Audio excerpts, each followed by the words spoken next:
it's interesting because the first piece that I made for Making with Place was literally a braid that had dandelions coming out of it, and it was a way that I was thinking about kind of like handling anxiety and intrusive thoughts, and I was just imagining them as like dandelions that were sprouting out of my head, and they were so aggressive.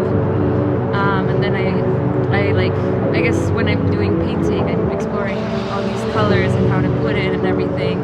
And then when someone asks me what it's about and I say this weird thing, they're like, oh, but it looks pretty or it looks beautiful, but it's something very, like, it could be very heavy or dark or something like that. And I don't know, I just like that I like to think about beauty in ways where it's like grotesque things can be beautiful and things that are painful can be beautiful and things that I'm feeling can be beautiful. Interestingly, what brought me into making the tarot was actually being in connection with two people in my life that are very, very huge in tarot. They read tarot cards, and they've been the only two people that have ever read my tarot cards. And I kind of started it, like, this project, thinking about them and how I would want them to read my cards use my cards when they're doing tarot, you know?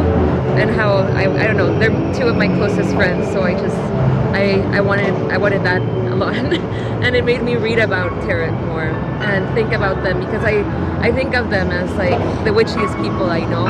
During this pandemic, like I started it too because it was a big enough project that kind of like kept me learning and researching about what these symbols meant.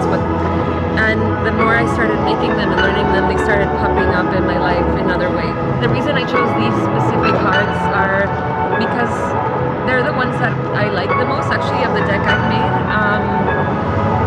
They also, I don't know, I feel like the first few cards that I made, I didn't know where I was going with, and then eventually I started getting really into it by the time that I was making these. Actually, the ones that are all up are a lot of the ones that I actually worked really hard on, and I eventually had like this flow on, and I wasn't like so stressed about really different imagery, but knowing that we had been talking about it for so long and how all of these visuals were impacting us, and then putting it together in these pieces.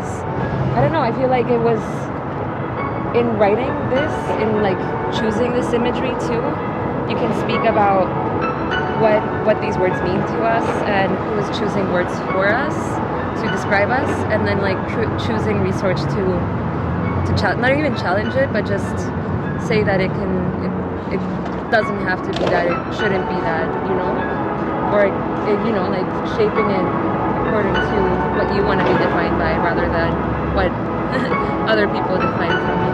Choosing the imagery around it, choosing those symbols that I think had to do a lot with who I was collaborating with. Like, I've collaborated with Amara and with Olympia so many times, you know, their work in this. And not only in this, like, we did a lot of projects within this together. We overlapped them. I don't know, it's just like a reminder of how much better something can become when you're around the right people and the right energy.